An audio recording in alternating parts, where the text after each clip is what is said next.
Hey everyone, Kate and Fiona Pearman joining you for this week's Facebook Live where we're talking about presenting with confidence and impact. Presenting skills, communicating with confidence. This is a subject that we know is a big one for lots of people. That fear of public speaking, we're going to talk more in a later video around what some can get in the way. But looking stupid, getting things wrong, being asked a question I can't answer, all of these sorts of things we know are really present for people when there is even a murmur or an invitation or a request to be able to get out there and speak. And we've all been there. It's certainly my story as well. But I think let's start the conversation around what does it really mean to present with impact? And I think the first place I want to start the conversation is presenting isn't about performing. I think there's a lot of beliefs around that that's a sort of skills that you need to learn. And whenever we're in conversations or teaching presenting skills, people often want to talk about the magic of presenting.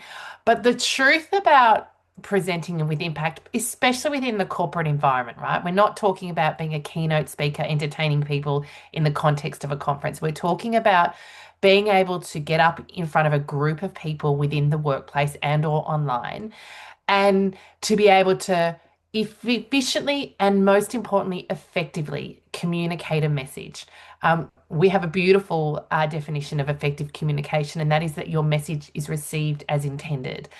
And so, effective communication, presenting with impact, is all about being fully present and really making sure that your message lands as it's intended, that people hear you, that you are being heard, and that they can see, feel, and hear the evidence, and that they remember what you say.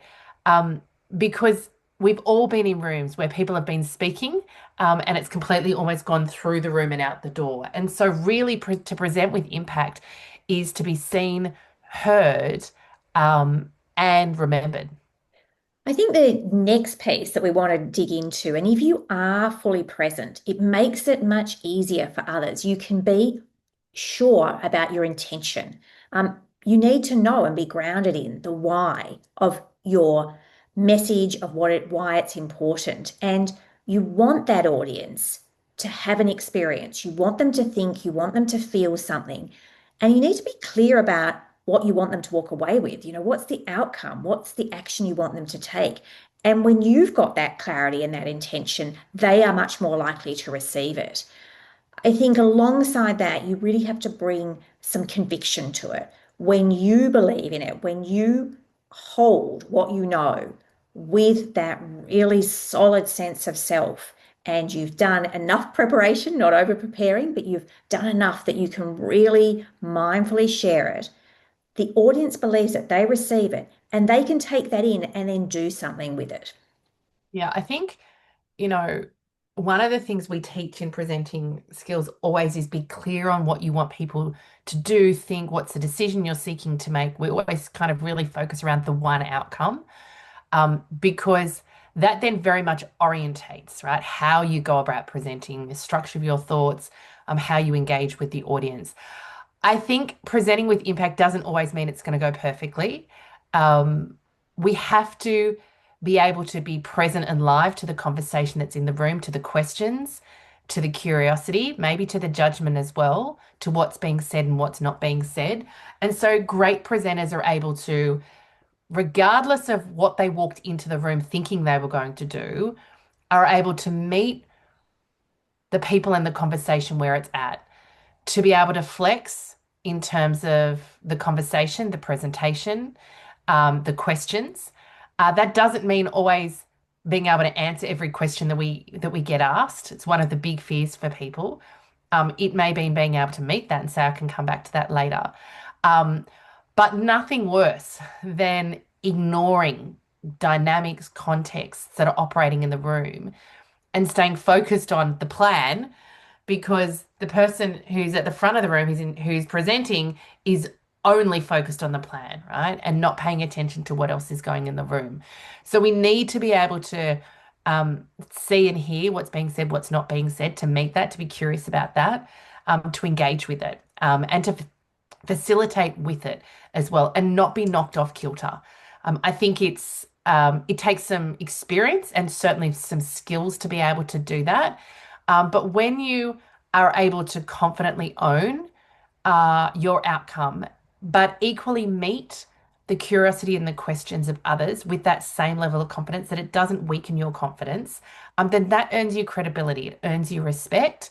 Um, and that's a really critical piece in terms of how people feel about the conversation. Even if we walk away from a meeting where your outcome hasn't been met, it may very much be that actually it was never going to be met in the context of that environment. So I think not being, we always say prepare, but don't be overly prepared, overly attached to your preparation, and be ready to flex in the room. And I think that willingness to roll with what's going on, to be with the dynamic and what's being experienced in the moment, gives you much more power. When we're super attached, when we want it to go one way or we need it to follow the plan, we're very locked in. And that's just not how live audiences I tend to respond. They're going to respond to a whole lot of things that are going on for them. And so when we can create some emotional resonance, when we're able to explain to different kinds of people. We were recently with a CEO who was, really excited to say, we want people to respond. And different people are going to respond to different things. Some are going to love the stories, and that's going to really land for them and mean something. Others, the data is going to be really important. And so mixing it up, making sure that we've got a range in which we're doing things, a range in the style in which we're doing it, in terms of our body language, our voice, our pauses. All of these things are going to allow our message to land. It builds that credibility. It earns the respect.